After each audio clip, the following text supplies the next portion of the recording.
The most widely published book in human history reveals that we are created in the image of God. Throughout our human journey, each encounter is an opportunity to see the shared humanity in ourselves and others. Regardless of one's views on religion, each experience and each story weaves us together towards a common path. A path of transformation, a process of growth and understanding, a recognition that, at our core, we share a common destiny. What does the search for truth really mean in our lives? How can we find a sense of unity in a world so diverse and divided? As we reflect on these questions, we start to uncover a fundamental connection that binds us all beyond our differences. Welcome to Created in the Image of God, Building Vibrant Communities, with our host, Wade Franson. Tonight's episode is Purim, Persia, and the Present. Hello, everyone. It's Wade Franson, back with another episode of Created in the Image of God. Today, I have a guest in the studio that I have really been looking forward to interviewing. And the reason is our paths are like from parallel universes. Most of you in the audience know that I grew up in a sect, let's call it, that was kind of like Messianic Judaism in reverse. We kept the Passover, we kept the Jewish holy days, Yom Kippur, Rosh Hashanah. I grew up with that, and we had a unique identity within the Christian world. And, we're considered somewhat heretical outsiders because of some of our views. And here I have a person who grew up Jewish and has become Christian and has spent her life since adulthood in this space of the theology that relates to the identity of Christians, the identity of Jews. And you know that little symbol that people have on their bumpers of their cars that say coexist, and it seems like a glib soundbite? Jen has dedicated her life to this theologically for Christians and Jews. Welcome to the studio, Jen Rosner. Thank you. It's an honor to be here. Well, it certainly is my honor, and it's a pleasure as well, as I mentioned. So, as we always do, we love to just dive into your creation story. You know, who were you before you took conscious thought? We believe on this show, Created in the Image of God, that God has worked with us, even not to get down a theological rat hole, but even pre-birth, right? And that there's a purpose that we were put on earth for, and God has been involved. And it's always fascinating to me to see how that unfolds in the context of free will and us having our own choices. So what was it like growing up, Jen, in a Jewish household? Yeah, great place to start. So my parents are both Jewish. All of my grandparents are Jewish. My parents were both raised in the Jewish community in Los Angeles. My dad was raised in the conservative Jewish movement, if that means something to listeners. My mom was raised in the Reform Jewish movement. They got married in their early 20s, and they moved to Northern California, to Lake Tahoe, California, which is where I was born and raised. I don't think they were planning to stay. I think it was just, supposed to be a fun little stint, and they never left. And so I was born and raised in a small town in Northern California, with a mom who was very committed to raising us in Jewish rhythms of life and with a Jewish identity. But what's interesting about Judaism is that living Jewishly does not necessarily say something about one's theology. And so my mom, I think, would say that she was actually agnostic until well into their marriage, but she was very into sort of cultural Judaism and Jewish holidays. She was a Jewish camp counselor growing up in Los Angeles. So I remember being raised with, Hanukkah and Passover and an awareness of my Jewish identity. But that didn't necessarily map onto reading Bible, reading Torah, understanding and thinking about God. And my dad was kind of the opposite. He was also Jewish, but he had become pretty jaded towards the Jewish community in Los Angeles, which his experience of that was more of kind of like a class status thing than really a spiritual, meaningful religious community. And so my dad had a little bit of a bad taste in his mouth towards Judaism as like an organized religion, but he was a very deep spiritual seeker. And so he had sort of followed a couple different, spiritual leaders in the 1970s, was a little bit into like transcendental meditation and things like that. So I was raised with a very I guess maybe what we would call today like spiritual but not religious father, and a almost like religious but not spiritual mother who wanted to really keep Judaism alive in the home. And so I remember, I think as a child, I had a pretty elementary God concept. I remember my dad, kind of teaching us certain things that like God cared about how we lived our lives and God was looking out for us and protecting us. As I look back, I sometimes call it non-contextual monotheism. Like it certainly wasn't attached to like the story of the Jewish people or anything like that, but it was this God concept. And then, as I said, these sort of rhythms of Jewish holidays from my mom. At the time, the town that we grew up in, the only Jewish community, like organized community, was a Reform Jewish community, which I remember attending a Reform Jewish synagogue once as a child. And my parents just thought it was too liberal, like some iterations of Reform Judaism. Like I'm not even sure that the rabbi believed in God. And so especially for my dad, that was like not the place he was going to be raising his children. So we didn't really grow up with any like wider community. There was no congregation that we were a part of. It was very much in our home. Which is, most of Judaism takes place in the home anyway, but there wasn't a community or congregation that we went to.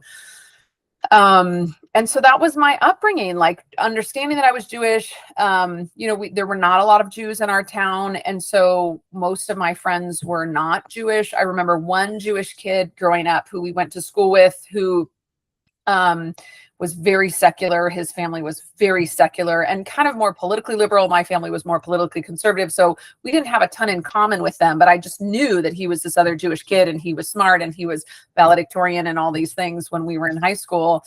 And I did have, it's interesting looking back because my best friend growing up was actually Catholic. And, she wasn't, she didn't talk about Jesus all the time, but I actually remember like going to Catholic mass with her.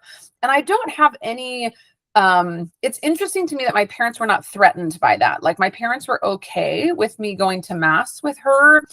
I don't remember having any remarkably striking spiritual experiences. I'm not sure that I totally understood what was going on. And so I actually did not hear the gospel understand who the person of Jesus was until I was in college, which is striking to me because not only was my best friend Catholic, but I had other like evangelical Christian friends growing up. And I guess none of them ever bothered to tell me like about Jesus. So let me pause you there. Sure. And don't lose where we are in the story, but I want to address a couple of issues and probably the issue of identity.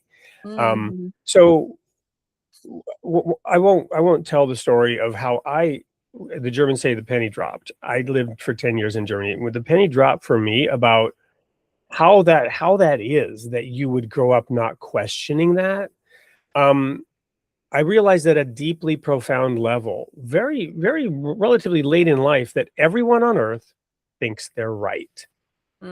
Whatever they were taught, whatever they were raised in, and whatever they believe at any point in our lives, we think we're right.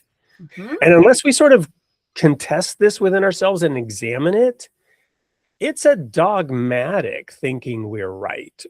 To the point where, people talking to you about Jesus, it's water off a duck's back. And you would only engage with it if you were in some kind of confrontation, some kind of conflict about it. And then you would have the fight or flight reaction, right, related to that belief. But you would not actually objectively examine it. Yeah, it's interesting. I'm not sure how I would have reacted to someone telling me about Jesus. Like, I feel like, and that does actually relate to the next part of the story because, and then maybe I'll tell the next part of the story and then I can revisit your comment a bit. So the next part of the story is I went off to college, and I went to a large public state school in California. It was where my brother went. I have one older brother and he was there. And I remember going to visit him when I was still in high school and just sort of falling in love with this college campus. And so I, graduated college and went there, joined my brother there. And, it's funny. It sort of just so happened that all of my friends as a freshman in college at this, again, completely secular state school were Christians. My randomly assigned college roommate was a Christian. My next door neighbor in the college dorms was a Christian who ended up becoming my best friend in college. And so all of a sudden I'm surrounded by Christians. It's a school called Cal Poly San Luis Obispo, for those who are interested. And it was a really interesting time at that campus because the Campus Crusade for Christ chapter, which is now called CRU, went from about 50 people to 500 people in about a 5-year period. And it's when I was there. So like something was going on at this campus among, Christians, like some kind of little mini revival or something. And so again, all of these kids in my randomly assigned freshman dorm were Christians. And I remember starting to attend church on Sundays with my roommate simply because I did not like being the only kid in the dorms on a Sunday morning. Like everybody was just going to church. And so I started going to a church. And then eventually I started going to Campus Crusade meetings because my, friends were involved in that. I eventually started going to Sunday church services for a vineyard church plant that many of my sort of friends and roommates were involved in. And so my college years really turned out to be this time of deep spiritual searching for me. And so to relate to your previous comment, I think that I had a certain openness about truth and God. So did I think I was sort of right growing up? I'm not sure because I didn't have, I don't think I had enough of a foundation to sort of even be comparing that to other people's spiritual frameworks. So I was just kind of fascinated. And I remember like I could tell you about some of the speakers who spoke at Campus Crusade like 25 years ago. It really made an impression on me to be in these spaces and then to be having. So hold that thought again, because I want to go back to this. So this was the other comment I was going to make is that with your mother and father being mirror images of each other, and I assume they had a relatively happy marriage, and it was a relatively happy situation, and so you grew up in a situation where two very different perspectives and takes on life lived right next to each other. So your sort of dogmatic identity would have been already more open naturally. Yeah, that's a really interesting point. And I think, just to comment on that, I think as I got older, as children do, I started to see that I think there was a bit of tension between my parents on these issues. I think that my mom, again, really struggled to instill in us a Jewish identity. And she was the one who took the lead. Like when we would do family Passover Seders, it was my mom leading. And, maybe a little bit metaphorically speaking, my dad sort of leaning back with his arms crossed, like he wasn't really engaged in that because of his experience of Judaism growing up. But then he was the one who I remember having the more like sort of God concept kinds of conversations with. So I think, my parents have a wonderful marriage. They just this year celebrated their 50th wedding anniversary. So, wow. They have been a real model in terms of exactly what you're talking about. They're very different in many ways. So that's a really interesting point that I was maybe already even sort of subconsciously watching two people who are pretty different, living that out in a very healthy way. So, so it's a great observation. It's a really interesting thing for me to think about and reflect on.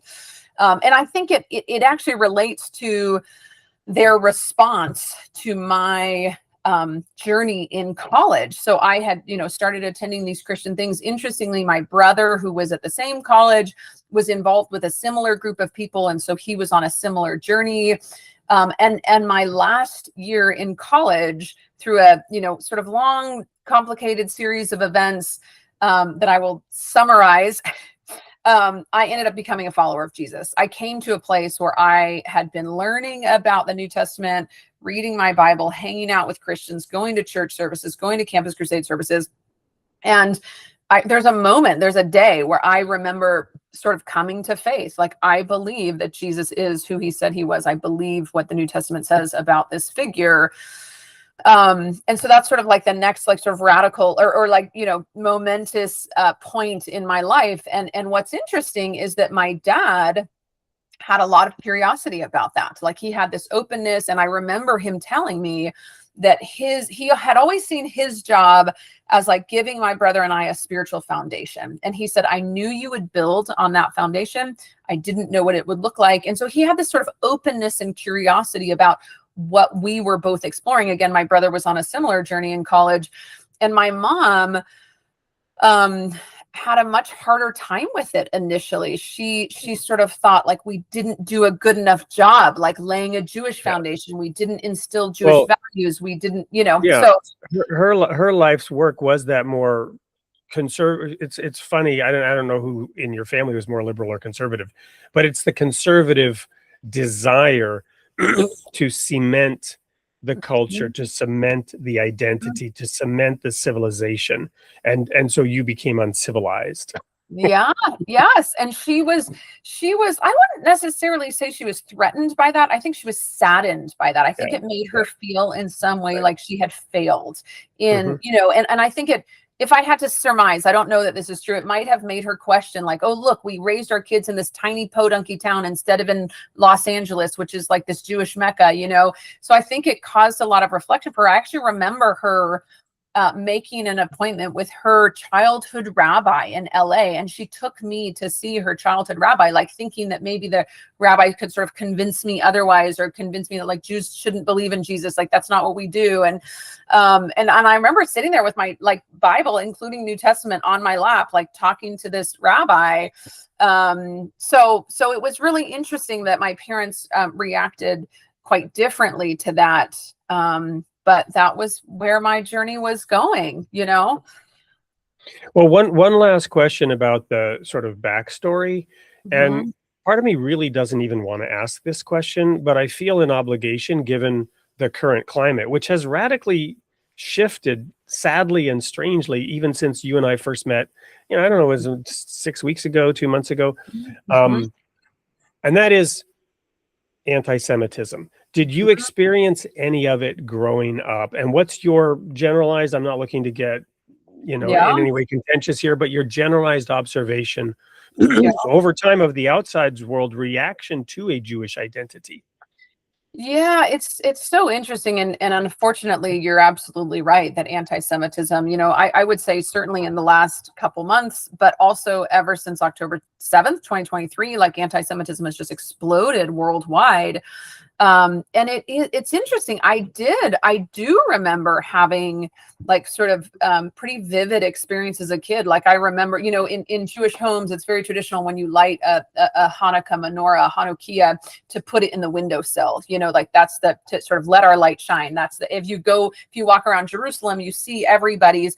And my mom would never put it in the windowsill. She would never allow us to put it in the windowsill. And so even as a child, I was sort of aware that like, oh, there's people in the world that don't like Jews. And that's why we sort of hide our, you know, like it was just this conscious awareness for her. And I remember did you kind of argue with her in your head, like, Mom, it's not like that anymore kind of thing? No, I didn't. I just sort of absorbed that as a kid. Like I sort of logged like, oh, we have to be careful about who we share our Jewishness with. And then I remember when we were in high school, my brother this is a little bit of a more vague memory for me, also because it didn't happen to me. It happened to my brother. My brother was in like a social studies class or something, and they had to do some kind of project. And one of the students in the class did this very anti-Semitic project that had to do with like Hitler and eliminating Jews or something. And my parents got wind of this, and they were right there meeting with the principal, taking care of this. And because I think my brother came home and he was like kind of timid, like, oh, this kid's doing this thing. It doesn't feel right to me. And my parents were very proactive in the educational system. We were homeschooled for a number of years growing up. And so that's another, like, again, just sort of like memory of dealing with anti-Semitism growing up. That was, again, my brother, not me. But there were these instances that sort of instilled in me this sense that like, we need to be careful about who we're sharing our identity with and how people might respond to that. And so why is it Why has it metastasized? And especially in higher education, you're in higher education, hopefully Yeah. not at one where this is really vivid or occurring, but some of our institutions are of higher education. I mean, it's Supreme Court level now. It's, the president is involved, whatever you think of him. I mean, this is a big deal, and it's being addressed the way your parents addressed it with the school. It's now being addressed at a national level with Yeah. mixed results and in different ways. Yeah. Yeah, I mean, one of the most kind of compelling, articulate ways I've heard it explained is that anti-Semitism has always taken different forms. It can take the form of being anti-Jewish religion. It can take the form, as it did in the Holocaust, of just sort of anti-Jewish identity. It doesn't matter if you're religious or not. And I think one of the strongest forms of contemporary anti-Semitism is anti-Zionism. This strong, I would say, unfair criticism of the state of Israel. And I think the media reinforces that. I think this sort of narratives of, the Palestinians, for example, as these sort of innocent, Israel, the big bad colonial power that's, right, trying to stomp out these sort of innocent minorities. I think, and it's just so, I mean, yeah, what you're saying about college campuses is extremely disturbing because, in the aftermath of October 7th, you have these nationwide and I think even outside the United States, protests on college campuses, and people were literally walking out. I mean, a lot of those were paid protesters, by the way, that were being bussed in. Right, they're professional agitators. Let's call them. But even for some of those college students, you have them being interviewed, and people said, "Do you know what happened on October 7th?" And they had no idea. Right. So this is a narrative that's being shaped, that is being made to portray the state of Israel in a particular way, that is just being consumed hook, line, and sinker with, and perpetuated really by, those at every level. You would know more than me, but let me share my view of what Zionism is, and let me know if you feel this is semi-accurate or wrong. Zionism is simply the religiously derived or religiously encouraged focus on self-determination and the desire for a homeland, which for any other people on earth, we celebrate and view as a sacred right. But for some reason, for the Jews, it's the opposite.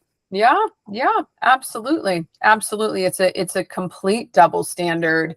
And I think if we look at the history of the wars since the modern state of Israel was founded, most of those are defensive wars on behalf, and this is why, it's crazy to me that people sort of hyper focus on the state of Israel without looking at the broader region and the sort of regional politics and the way in which, like, every single one of Israel's neighbor is committed to wiping them off the map. And yet that's not the way that the conversation goes, So I agree with you. So we touched on it, and that's enough for now, because on this show, we try to avoid being political in any way. But when we come back from this break, which is coming up, we're going to dive into a little bit the theology of it, which is more, in my opinion, more important and more valuable. And that's your area of focus. And I want to get your perspective on a number of things that I've noodled around on as an amateur theologian. So again, what an honor to have you here, Jen. Everyone else, don't go anywhere. We'll be right back after this commercial break to learn about Jen's life's work and what she's doing now on Created in the Image of God. In a world where religions often talk past each other, what if we just sat down and listened? Facets of One is a simple devotional, bringing together scripture from the world's faiths, centered on one truth. God is one. From the Bible to the Quran, from Krishna to Christ, each voice speaks in turn, without argument, without division. You don't have to agree on everything. Just be willing to pray, to listen, and to come together. If you're longing for something deeper than noise and division, this is a different kind of conversation. Facets of One. Many voices, one God. Will you start a circle?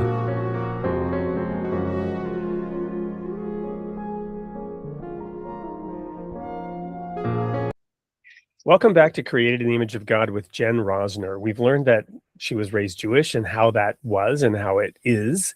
We didn't really talk about her credentials.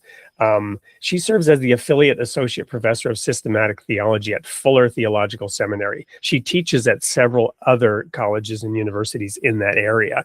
And for the audience, I have an association with Fuller Seminary because my undergraduate degree in theology was just down the road from that in Pasadena at a small thing called Ambassador College. And some of our professors, they were, getting their credentials at Fuller, and some of the students went on to study at Fuller. So there's a close association there that is really interesting. So let's dive into now this theological aspect. So Jen, you became a Christian. We talked about how that impacted your family life, your parents accepting it, kind of sad about it, on your dad and your mom. But how did your life transform? And I want to focus emotionally on that moment, because as a Jewish person, coming to realize that Jesus is who he said he was, that had to be like mind blowing. Yeah, I mean, it was. And it's interesting because I would say in college, college for me was a real searching time. As I mentioned, I was attending these different sort of Christian events and services. All of my friends were Christians. I do remember attending the Hillel chapter, which is like a Jewish student group on campuses, to sort of try to foster Jewish community. And I just remember it being very secular. And I had all these burning spiritual questions, and that was not what they were talking about at Hillel, And so I feel like the Jewish piece of my identity was kind of left dangling in college. It wasn't being fed. I even remember, it's interesting, I was a political science major in college, planning to go on to law school. And for all of my electives, I took religion classes because I was so fascinated. And so I took a class on Christianity by a local pastor who later became a very dear friend of mine. And I just ate it up. And I took a class on Judaism. They had an elective on Judaism that was taught by a local rabbi. And I just remember even the tenor of the class was just kind of low energy and not that engaging. And so it was just all these I did try to engage my Jewish identity, but it was just a little bit falling flat. Whereas there was sort of all this energy and momentum as I was learning about Christianity and learning about Jesus. And so I, in becoming a follower of Jesus, I didn't know what to do with the Jewish part of myself. I didn't know any other Jewish followers of Jesus. I didn't know any other Jews who were interested in talking about spiritual things. All of my friends sort of thought it was special that I was Jewish. And, they would be like, oh my gosh, God's chosen people, the 144,000, and I was like, whoa, I didn't want to be different. I didn't want to be singled out. And so really, because of all those factors, I kind of just put my Jewish identity on the shelf. I didn't know what to do with it. I didn't know how it fit into this. At that time, Jesus was not something that connected to Judaism for me. Jesus was this other thing who was the center figure of Christianity. And I was comfortable wading into that, but I didn't see how any of that related to Judaism. For me, that was a completely separate thing. And I didn't know how to make sense of them. So I ended up scrapping my plans to go to law school because I was just completely hooked by all this religion, theology, Bible stuff. And so I did not go to law school, and I sort of switched tracks and I went to divinity school instead. I took a year off in between my bachelor's and my master's. I was very young. I was only 20 when I graduated with my bachelor's. And I just thought, I can't be in grad school as a 20-year-old. I can't even drink at a pub. How is this going to work? So I took a year off. I stayed in my college town. I got a job, and I read everything I could get my hands on. I read through the entire Bible. I read, all these theology books that people were recommending. And then, so 1 year after I graduated with my bachelor's, I went to Yale Divinity School and began a 3-year MDiv degree because I just wanted more of this. And I was like a kid in a candy shop taking Greek and Hebrew and church history and systematic theology. And, I remember I had this very feisty Jewish woman who was our Hebrew teacher, who was the cantor at the local, conservative synagogue. And she would have us in her home and she would feed us and teach us Hebrew. And so I feel like during my master's program, these little bits of Jewish identity began to kind of clamor for attention. And I began to realize that I had left something behind in just sort of, setting aside Judaism. And I was attending different churches. I kind of bounced around different denominations. I ended up in an Episcopal church when I was in divinity school. But I began to feel, again, sort of something inside of me saying, you've left something really important behind. And it was through, again, a sort of series of events when I was in my MDiv program related to my cousin. In fact, my first cousin, her mother was not Jewish and her father was Jewish. And she was kind of on her own journey. I was living in New Haven, Connecticut. She was living in New York City at the time. So we were like an hour and a half train ride away, and we would take the train back and forth to see each other. And she decided to go through an Orthodox conversion process to Judaism. And so here she was, like, falling in love with Judaism, falling in love with God. And here I was, like, not sure what to do with my Judaism, studying Christian theology. And it was really through my relationship with her during that season that I just really began to say, like, wow, Judaism is this part of me. It's this part of my identity. It's this part of my history and heritage and family and lineage that I need to press back into. So I finished my MDiv. I came back to California to pursue my PhD at Fuller Seminary. I sort of didn't know what to do with all of this. And my doctoral advisor at Fuller Seminary, his name was Howard Lowen. He's retired by now. But he sat me down and he said, Jen, it's really significant that you're Jewish. He's the first person that ever said this to me as a Christian. He said, it really matters that you're Jewish. It impacts the way that you will approach Christian theology. And he sort of encouraged me to press into that and to pay attention to that, as opposed to just sort of doing Christian things and putting the Jewish identity on the shelf. He was the one who really sort of told me, like, take it back off the shelf. Let it be a part of this journey and this process and this education.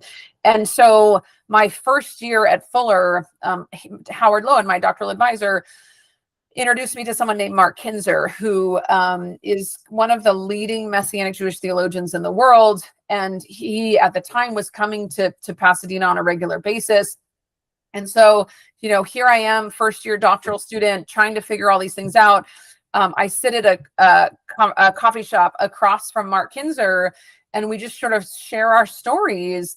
And he assures me that there are lots of other people like us out there, and begins to kind of invite me into these spaces that are Messianic Jewish spaces where everybody's Jewish followers of Jesus, and we're all sort of trying to figure it out. And so it was really during my doctoral program that the Jewish part of my identity resurfaced and was kind of nurtured and given space to grow. And I had dialogue partners to figure that out.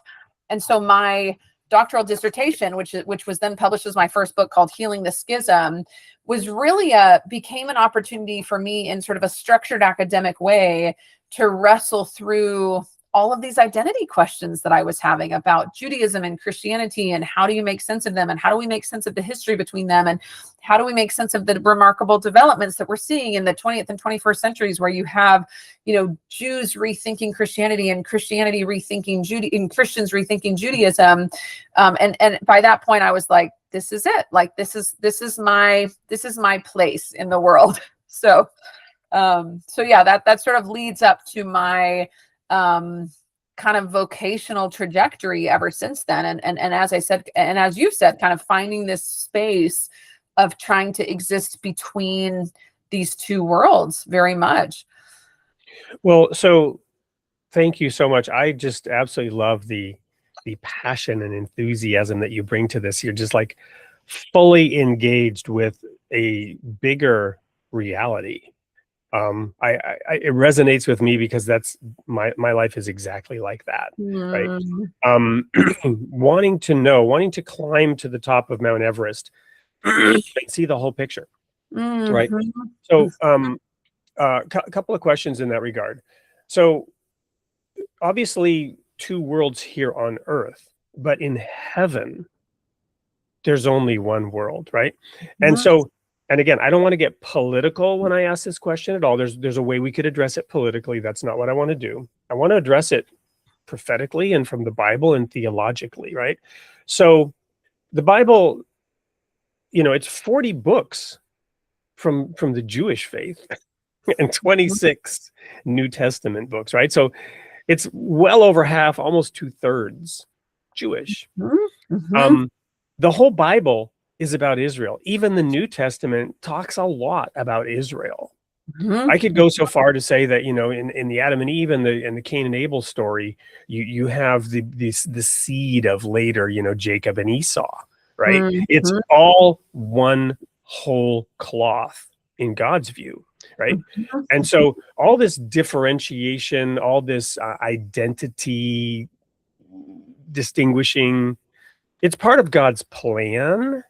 But God is one. Hear, O Israel, the Lord thy God, the Lord is one. I've a little plug for something I'm working on. It's called Facets of One. I took the Shema and I said, I bet that's unique in the world's religions. It turns out it's not. Every single one and every religious tradition has something similar to the Shema. But it's not, it doesn't have the identity aspect of Israel. But it emphatically states there is one God. And we think of these polytheistic religions. They're not really polytheistic at all. Hinduism, those gods, they're not gods. Those are attributes of the one God. You follow me? They're manifestations of the one true God. Yeah. So we, Christians would judge these as being, pagan polytheists. No.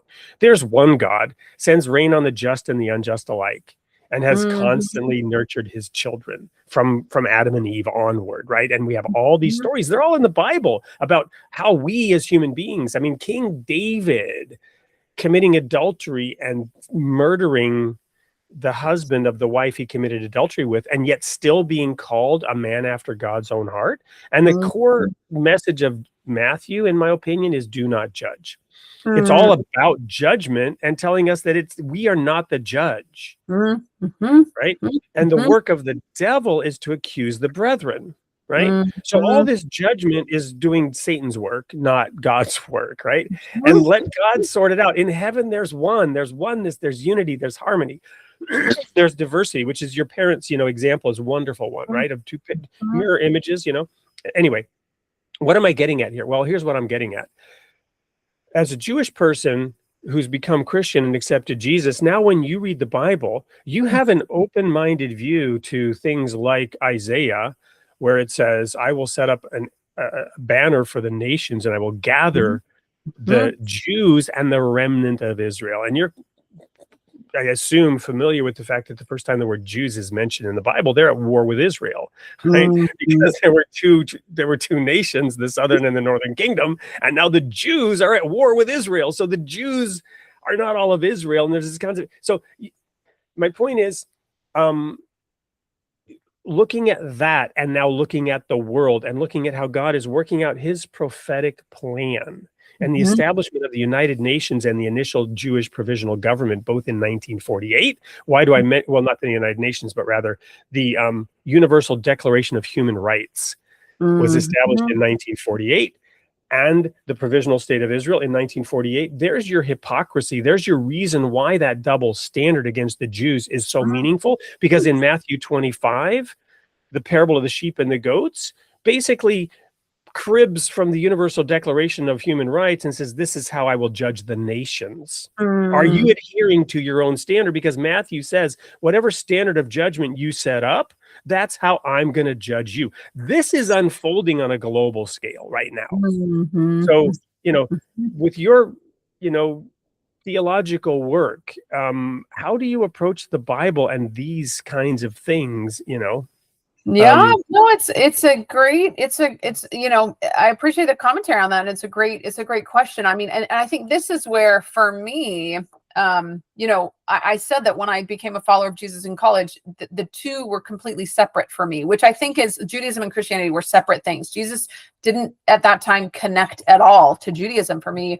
And I think, as I've learned in my own journey, and particularly in my doctoral program, like, that's the way that the world approaches these two religious traditions. They're separate religious traditions, and I think, as you're saying, that's that's a legacy that's been bequeathed to us by a very complex history between Gentile Christianity and God's ongoing covenant with the Jewish people. And we have, the sort of so-called parting of the ways. I love that you said his ongoing covenant, because that's exactly what I believe. It is not over. They have not yet fully fulfilled their covenant with God. God has kept his promise, and now they are keeping theirs for the first time in history, because they've traditionally failed to keep their covenant. Yeah, I mean, I think that's the whole point. Like, I think that, as you said, the Bible from beginning to end is about God's covenant with the people of Israel, and how through Jesus, the long foretold Messiah of Israel, the nations are then also grafted into covenant relationship with God. So these are the ways that I began to understand the connection between these two, religious covenant communities in my doctoral years. And I think I always feel so amazed at the time in which we're living, and the time in which, we're engaging in these kinds of conversations, because it's a remarkable era in human history, in the sort of aftermath of key 20th century events. World War II, the Holocaust, the foundation of the modern state of Israel, the Second Vatican Council in the 1960s. You have this kind of really a wholesale, global, large-scale reevaluation of the relationship between Judaism and Christianity. And so it was just, again, it was so remarkable to be engaging, and it still is. This is still what I'm doing, but as a doctoral student, to be engaging in this research about, again, Christians who are thinking in new ways and having their eyes opened anew to God's covenant with the Jewish people. Again, I would say largely on account of these key 20th century events. And then Jews who are beginning to think differently about Christianity. Maybe Christianity is not necessarily inherently anti-Jewish. Maybe that's not how it started. And, one of the things that we've also seen is this emergence of a whole school of New Testament scholars who are Jewish. Some of them are Messianic Jews, but many of them are not. And there's some of the leading voices in contemporary New Testament scholarship, people like Mark Nanos and Paula Fredrickson and Pamela Eisenbaum.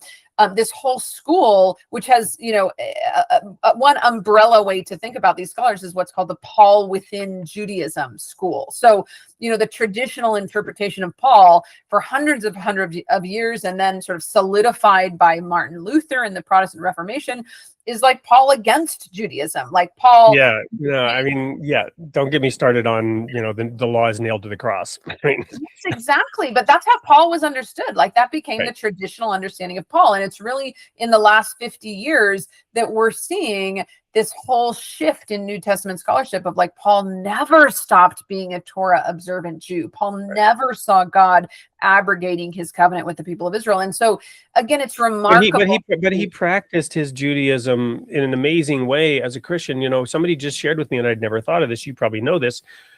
Paul was an itinerant preacher, right? Why was he robbed? Well, because he was carrying bags of money around for the poor saints in Jerusalem, right? So his life work was to actually live the gospel. Yes, and Paul said, as a Jew. Yes, Paul says in Christian. the book of Acts, present tense, I am a Pharisee. And it's remarkable to me how much in, like, contemporary Christian sermons, like, the Pharisees are always the bad guys, right? The Pharisees are legalistic, which is like a dirty word in Christianity. And so we've kind of created these types of, like, Judaism, legalism, carnal, works righteousness bad, Christianity, spiritual, grace, faith, freedom, all these tropes that are kind of being demolished when we begin to see that that's later historical developments being read back into the text, as opposed to what the text is actually saying. And so, I always feel, as I said, just kind of in awe at the time in which we're living. There's a prayer in Judaism called the Shehechianu blessing. And it's just like thanking God for allowing us to live to this moment, and I always say that in my classes. I recite the Shehechianu when we begin to study these things, because I think we're just living in such a remarkable era in terms of these kind of, again, these tropes where Judaism and Christianity are mutually exclusive. They're defined historically in contradistinction to one another. The central, tenets of Christianity become exactly the opposite of Judaism. I mean, that's history. That's real. We can't deny that. But we're living in an era where we're beginning to see that as historical developments and not as biblical doctrine or the intention or the understanding of the biblical authors. And that's just completely remarkable to me. Fascinating. Thank you so much for sharing that. I hadn't realized that was going on in that theological space. I'm very encouraged by that, and I want to get more involved. I want you to maybe make a couple of introductions to some of these people, because I'd love to continue this discussion on this show. When we come back from the commercial break, we're going to ask, where are you growing next? But I'm going to have one more question first on sort of where we are now, and that is to talk about a Jewish tradition called Purim. Don't go anywhere. We'll be right back with more of Jen Rosner on Created in the Image of God. What if everything you thought about healing was missing one vital piece? 7 generations of doctors, one man who took a different path. Betty Carmichael never went to med school, but he discovered something that science can't always explain: a spiritual process with the power to heal. Inside one of the nation's toughest recovery centers, he tested a 3-step spiritual method to address the real root of suffering, what he calls the prayer of freedom. An unexpected result happened. Nearly 90% of participants walked away healed in under a week. Now he's sharing this powerful process with the world, one that works regardless of religion or belief. Discover the prayer of freedom and unlock the life you were meant to live. Welcome back to Created in the Image of God. Sadly, we're at the last segment, but this is an exciting one. We're going to learn about where Jen is growing next, what's next on the horizon with all this. But we mentioned right before the break, want to talk about Purim. And some in the audience probably have no clue why I'm bringing this up. Tell us what Purim is and why it's important today. Yeah, I mean, Purim is it's a Jewish holiday that Jews all over the world celebrate, that's rooted in the book of Esther, the story of the book of Esther, where we sort of relive in Jewish communities worldwide. You read the book of Esther. It's a celebratory time, remembering the way in which God is sort of working behind the scenes all the time to defend, protect, and sort of promulgate the life of the Jewish people. And we just celebrated Purim in a couple weeks ago. And it was a, pretty remarkable time for Jews because, whatever we think of the current war with Iran, the Ayatollah was killed just a couple days before Purim.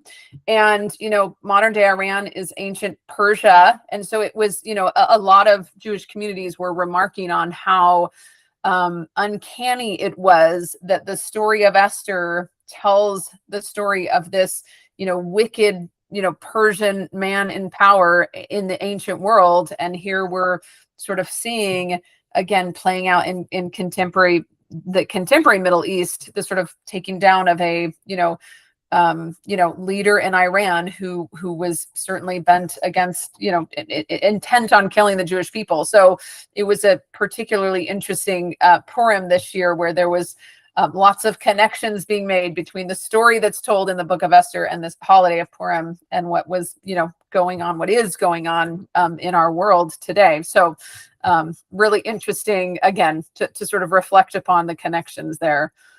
Well, and my relationship with understanding of the book of Purim has been to know that it's fascinating in that God is never mentioned in that story, right? And that was always interesting. And I correlated that when I read Richard Frankel's Man's Search for Meaning, right? And I correlated with the Holocaust, knowing that, because the typical Jewish question is, where's God in all this, right? Well, the book of Esther, you would say, where's God in all this? God is never mentioned. So that was always kind of like what helped me understand what the Holocaust was. Because it was, and there's no understanding it, but then I want to understand it, right? Where's God? Well, God isn't mentioned because he's not, right? He's not seen. You mentioned behind the scenes. So, but there's another aspect that really just now clicked, and I don't know if this, probably people have written about this. I've never read about it. Again, I'm not a formal theologian. I haven't read and studied as much as others, but it seems like to me in this moment that the Queen Esther, well, that's the relationship between God and Israel. So in the story of Esther, the king is not the king of Iran, really, it's God. And Haman is like the evil leader, right? So in that sense, Haman being the equivalent of the Ayatollah, makes total sense because the actual ruler is God. Yeah, I'm sure. I don't know if others have said that, but I think there's a lot of interesting Jewish commentary on the book of Esther and sort of the sort of reversals that take place throughout the book, and the exactly it's all political, right? It's 100% political, right? But doesn't it make sense? Because the Lord took Israel out into the wilderness to woo her back, right? And Israel is wedded to God in that sense, and just like the church is the bride of Christ, right? So in that sense, the king of Persia was not really the king of Persia in that parable story, and it's probably a true story. I mean, I assume it may be a true story, or maybe it's fable. I don't know. Maybe it's a Jewish children's story to help the kids. I don't know. What's the belief in the literal historicity of the book of Esther? Yeah, it's a good question. I mean, I would say that, most traditional Jewish communities believe that it actually happened, that it was an actual story, that we're remembering as we celebrate the holiday. I mean, there's probably those who would say it was fable, but I think the more traditional Jewish communities would say that it was a real story.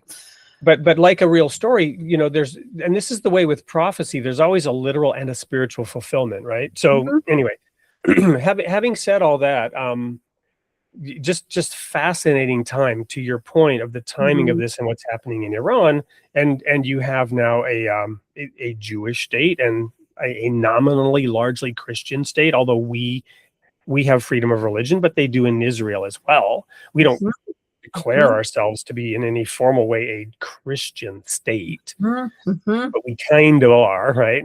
Still, to a degree. And anyway, these two nations going together to accomplish this, it's really quite unbelievable. So moving on from all that, where are you growing next? I mean, you're out teaching in a variety of ways. We haven't really talked about your teaching work, but a lot of it has come through in how you approach these things. But are there specific things that you're realizing and teaching, certain lines of thought or interaction or programs that you want to endorse moving forward or advocate for or promote? And is there a new book on the horizon for you? What's next for Jen? Yeah, it's a great question. I should say, I guess I'll start by saying my most recent book was published in 2022. It's called Finding Messiah, A Journey into the Jewishness of the Gospel. It was the first book that I've done that was not an academic book. It was just geared as a trade book. It's geared towards, Christians in pews. That was the target audience.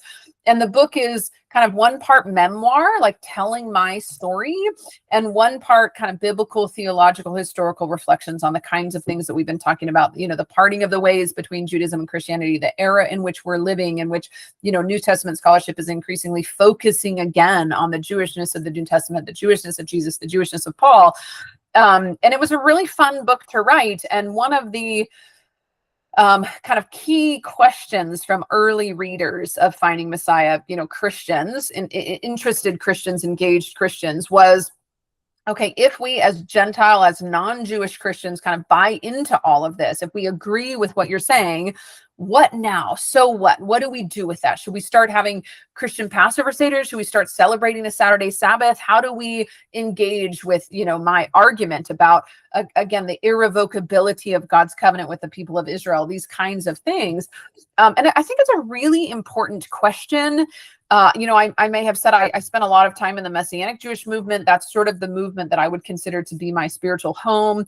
And there's a big question in the Messianic Jewish movement today about, Jewish and Gentile identity in the movement. Is it, how are we to live in obedience to God, to Jesus, as Jews and as Gentiles? And I think, what I've increasingly, discovered in my own life and in my own work is that doesn't necessarily look the same for Jews and Christians. I believe that, Jews are called to a certain way of life that is, the pattern of Torah, the pattern of Jewish life cycle events, Jewish holidays, and that Gentiles are not called to that. And we see, a strong precedence for this in the New Testament. Yeah, it's the question of circumcision in the New Testament, isn't it? Absolutely, absolutely. So key texts like Acts 15, the Jerusalem Council in the New Testament, where you have these Jewish, followers of Jesus saying that all these Gentiles who want to follow Jesus need to be circumcised and need to live as Jews, and they create this whole council, and they end up saying no. Gentiles do not need to become Jewish in order to follow Jesus. And they base that on the precedence of the Spirit coming upon Gentiles in Acts 10, the same way that it came upon Jews in Acts 2. And so but the reverse isn't true there. There was no conclusion and Jews should stop keeping the Sabbath, right? Absolutely. That came later. You must not Judaize. Yes, and in fact, the question doesn't even make sense. If Jews were to stop living as Jews, then why would we even be asking if Gentiles should live as Jews, right? And then you have key texts like 1 Corinthians 7, where Paul says, stay in the position where God has put you. If you're circumcised, do not become uncircumcised. If you're uncircumcised, do not become circumcised. So you have these key places in the New Testament where we see that Jews continue to follow Jesus as Jews, and Gentiles are not to become Jewish. They don't have to. There's not advantages. You don't get to be closer to God by being Jewish. That's the whole point, that in Jesus, Gentiles are accepted as Gentiles. And so this is a big question in the Messianic Jewish movement, because I think, one way that these conversations can go about learning about the Jewish history of the Christian faith and of the New Testament is that then we can say, well, then the church is pagan. Constantine was a pagan. Martin Luther was anti-Semitic. Christian holidays are pagan. We need to just go away from all that and go back to the Bible. I'm glad you raised that, because I was about to. I wasn't going to use the word pagan at all, because I don't go there these days. We used to in the Worldwide Church of God. That was all pagan, right? All of Christianity was pagan. We were the one true church, right? That was many years ago, many decades. Don't call anyone. I'm good, today. But the question remains, because I've still to this day have a problem with this. Nowhere do we have any indication that we're supposed to celebrate Jesus's birthday. It could be inferred and implied, but it could also be inferred and implied that we aren't supposed to celebrate birthdays at all. In the Worldwide Church of God, we didn't celebrate birthdays. You want to know why? Because it was Salome's birthday where John the Baptist was beheaded, right? It was we had this interpretation of Job that when the sons came together to celebrate their day, they were celebrating their birthday when they were all wiped out. And birthdays were selfish, celebration of the self, elevation of the self. And so we didn't celebrate birthdays at all. And we didn't celebrate Christmas because Jesus never said, and plus Christmas, Jesus wasn't born on December 25th. That's where the pagan thing comes in, which I don't want to go there. But also the pagan thing comes in with Easter eggs and Ishtar, right? For Easter. But again, Jesus didn't say that we should be celebrating his resurrection. He, in fact, instructed his disciples to celebrate the Passover with new symbols. And he said, do this in remembrance of me with the foot washing. So guess what? We did the foot washing and Passover as Christians, right? And that was so moving and so powerful to read those verses from the Bible and then perform the foot washing, to read those verses from the Bible and then perform the Passover, right? So we never celebrated Easter and Christmas. My point in bringing it up here isn't to create the theological debate, although maybe to plant a seed for discussion. I don't know if that discussion is going on anywhere, but more importantly, the divergence happens because we start having different religious practices. Your mom was very focused on the religious practices. Your dad was more, like this. Your mom was disappointed when you went away from those religious practices. Your dad was more positive, right? So it's the divergence of holy days and celebrating on different days of the week that actually began to divide the people. Yeah, no, it's true. It absolutely did. And I think, I am working on a current book. The tentative title is The Jewish Gospel and Christian Identity. So really trying to think through how does, again, all the things that I continue to write and teach about the Jewishness of the New Testament, God's ongoing covenant with the people of Israel, how should Gentile Christians respond to that? And I'm actually in this current book, tapping into sort of contemporary Christian missiology, missions efforts and mission theology around the world, which, for a long time was this Western colonial endeavor where we, Christians from the West went to, the East and the South and tried to make everybody look like little Westerners. We exported Christianity, commerce, and culture and tried to civilize. There was this kind of really unfortunate sort of damaging legacy of colonial Christianity. And now, again, in the latter half, particularly of the 20th century, you see Christian missiology moving towards this model of kind of ennobling cultural particularity, where missionaries are kind of like midwives to help the gospel find a unique expression and unique incarnation in every culture and context that it encounters. So not making Nigerians look like Europeans, but helping Nigerians or Koreans or, whoever to try to find unique indigenous expressions of the gospel, believing that that Christianity is not a Western religion, but that it's a religion that is to take root in every context and culture. And so, I'm really thinking about that as, and there's a very famous 20th century Jewish philosopher named Franz Rosenzweig who gives us this beautiful imagery of Judaism as kind of his magnum opus is called the Star of Redemption. And he gives this imagery of like a celestial star, where Judaism is the kind of burning core of the star. And the goal of the Jewish people is just to sort of perpetuate this life of obedience and submission to God. And the role of Christianity is then to sort of, it's like the rays of the star, where Christianity takes the heat and the light from this inner burning core and brings it to every corner of the world. And I think there's so much to be gained from that as we think about Gentile identity. So I'm actually, I think some Gentiles, and I talk about this in my book, are called to come into unique proximity to Jewish life and the Jewish people. And I'm sort of trying to tease out what that kind of calling looks like.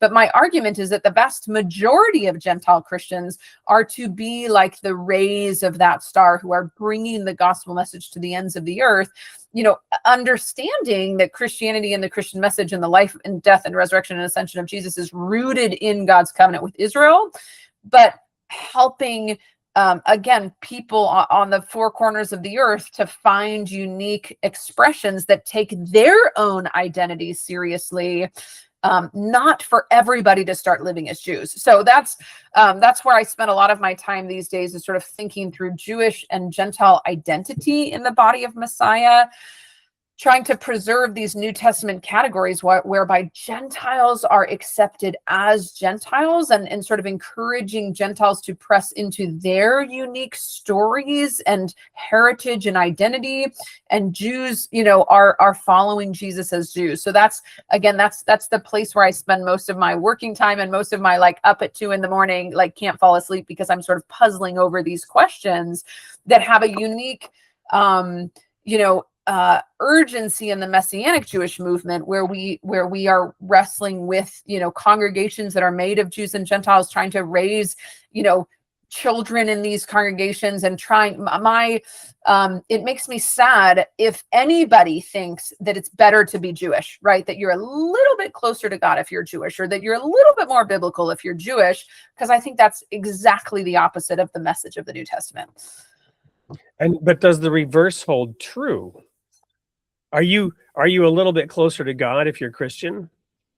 I mean, so it's an interesting question. I mean, I think that, Jesus is the Messiah of Israel and the Lord of the nations, right? So there's this aspect of following Jesus as the way, the truth, and the life. I'm not opposed to sharing the gospel, right. But I do think we need to pay attention. And this is where I think contemporary missiology is so helpful, because it's really trying to take seriously particular Gentile identity in this case. One of my good friends is an Asian American theologian at Fuller Seminary, and all of his work has to do with Asian American Christianity. What does it mean specifically to be an Asian American Christian? And I think the work that he's doing, his most recent book, his name's Daniel Lee, his most recent book is called Doing Asian American Theology. And he's pressing into what it means to follow Jesus as an Asian American. But what he does that very few theologians do is he says any discussion of cultural particularity, unique identity has to ultimately be rooted in understanding Jesus's Jewish identity. So I think there's so much to sort of unpack here. There you go.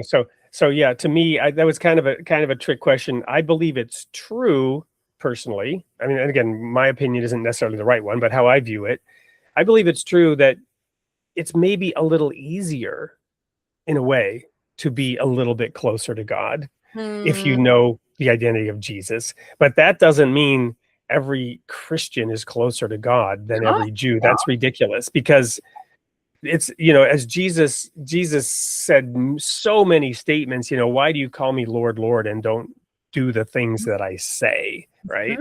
And Paul, talked about the Gentiles being a law unto themselves if they keep the law apart, without knowing, and he honored the statue to the unknown God, right? And so you have, it's very individual at the same time that God has a plan that he's orchestrating. And as we, to me, and we're out of time, but I'm going to bring this one last thing up and then give you the final word. I've come to the conclusion that in the Garden of Eden, it's like one of those FBI movies where you're hauled in and you're sitting at the table and there's a glaring light on you, and there's an interrogator, and somebody else comes in and says, we can do this the easy way or we can do it the hard way. And we chose to do it the hard way, right? We ate of the tree that God said no. And had we eaten of the tree of life and just drank in from the word of God from the start, it could have been easier. But it was never going to be easy, because the road to maturity is long and hard. And this is why Paul says, to the Hebrews, strong meat belongs to those who by reason of use have exercised their senses to discern good and evil. Jesus flipped the scripts on everything. His parables flipped the script. I believe the prodigal son is a flipping of the script of Cain and Abel. We may have talked about that. Don't want to unpack that. It takes some thinking, but Paul is now flipping the script on the tree of the knowledge of good and evil, and he's saying you now need to eat of that tree. He's literally saying you now need to eat of that tree. Why? Because Jesus is the second Adam. There's the theological grounding. I brought this up with Ellen Cherry, and she's like, that's not biblical. I'm like, well, I'm reading the Bible. It might not be theologically correct. That's a question, but it is biblical, right? There's obviously a correlation. He uses discern good and evil, and that's what the tree of the knowledge of good and evil was all about. You will become like God, knowing good and evil. And he's saying you need to, by reason of the use of your senses, discern good and evil, right? So it's a long road to hoe. And that's what God told Adam. You will have a long road to hoe. The earth will produce thorns and thistles, and, you'll have to fight it. And, and Eve, your desire will now be your husband. He will rule over you. It's going to be tough. It's going to be hard. But you'll get there the hard way, just like you would have gotten there the easier way, which would have also been hard. Yeah, I mean, maybe I'll just comment on that, and I know we're out of time here, but it reminds me, I was talking a moment ago about Franz Rosenzweig, this kind of, famous 20th century Jewish philosopher. There's a more recent book by a Catholic theologian named Paul Griffiths. The book is called Israel, Christian Grammar, and he's sort of trying to unpack how Christians should think about Israel and God's covenant with Israel and Judaism and Christianity and these kinds of things.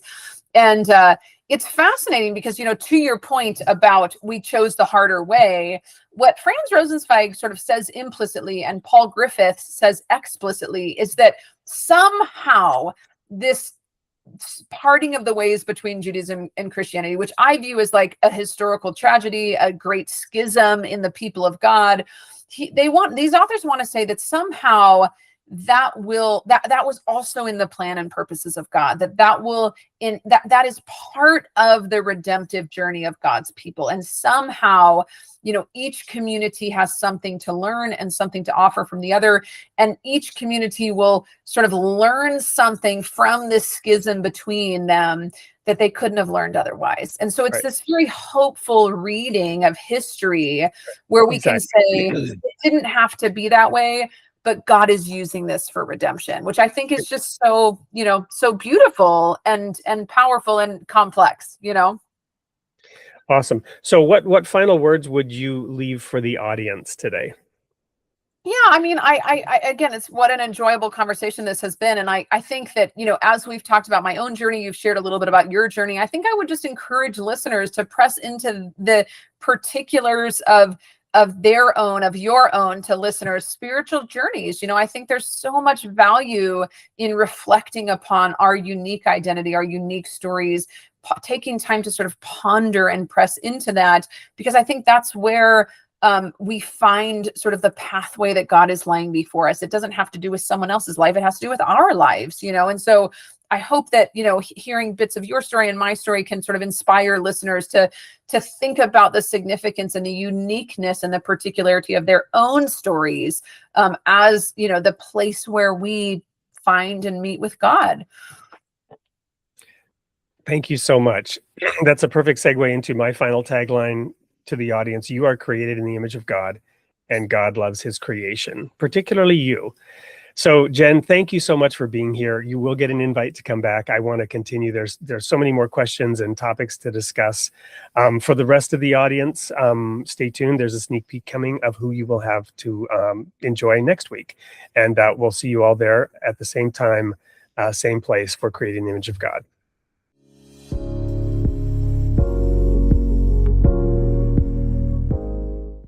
Hey everyone, Wade Franson here with an exciting sneak peek. I have an amazing guest in the studio today. His name is Konstantin Psamopoulos, and he is a leading figure in the field of bioethics. His focus is on overall well-being and abundant life, human flourishing, and the intersection of our view of medicine and doctors. Welcome to the studio, Konstantin. Thank you so much for having me, Wade. Wonderful to be here. Well, right before we clicked the record button, we were having this fascinating conversation in which you brought up the example of the Good Samaritan. Jesus in his day came to a fervently religious group under a large occupying power. They were expecting him to come and free them up from the dominion of an outside power, and his teachings, he said, you shall know the truth, and the truth shall make you free. How does the parable of the Good Samaritan fit into that? Yeah, thank you. That's a wonderful question, and you're leading me to my favorite parable as a Christian, an Orthodox Christian myself, very ecumenically minded one. I think it is really the crux of all of medicine and healthcare. And it could give us, especially today in this day and age, and in the United States, but globally more than ever, an idea of how we can really have medicine and all of healthcare and public health reimagined.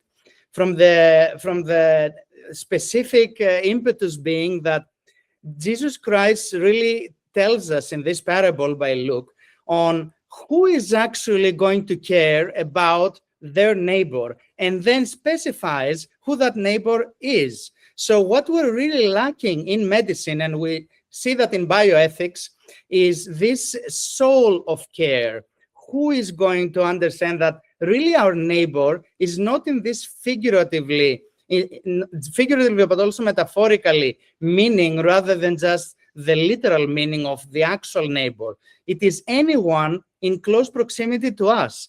And if we believe that we're created in the image, and as we say in the Orthodox tradition, the likeness as well of God, we have to realize that what is the most meaningful to consider in medicine, but also all of healthcare, is the human dignity of the other person who is in close proximity to us. That's what Christ wanted us to do. Awesome. So a question that most people are focused on, however, is like the big picture, right? Global universal health care. And these are big questions, but what I'm hearing from you is a need to focus on the personal, the individual doctor, and the relationship with the patient at this, let's call it the cellular level versus the societal policy level. And both are important, but how do you deal with those two sides of it? Absolutely. And I can tell you a very brief example from my favorite professor when I was a student at Harvard Medical School, the late Paul Farmer, co-founder of the Partners in Health, a global enterprise based on the notion that we should care especially for those who are the destitute, poor, and sick of the world. and those really need us the most.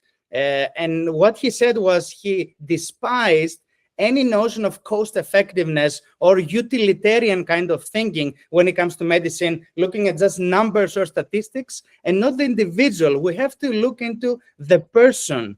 And so first the person, and then, of course, his or her body and soul holistically. But starting with who is the patient, who is the person that we have in front of us, and that is where our focus should be and ought to be before any kind of financial concerns or time constraints. This is all constructed. Those are constructs rather than the essence of what we should be doing, first as people in medicine, scientists, in academia, but also as human beings in society. We really need it in the United States especially, but the whole world over as today. Two hugely important views and perspectives on this topic, and during the whole hour that we will have together, we'll have the time to cover much more. So everyone listening into this sneak peek, you do not want to miss next week's show with Konstantin Simopoulos on April 14th on Created in the Image of God, 8 p.m. Central. We will see you there.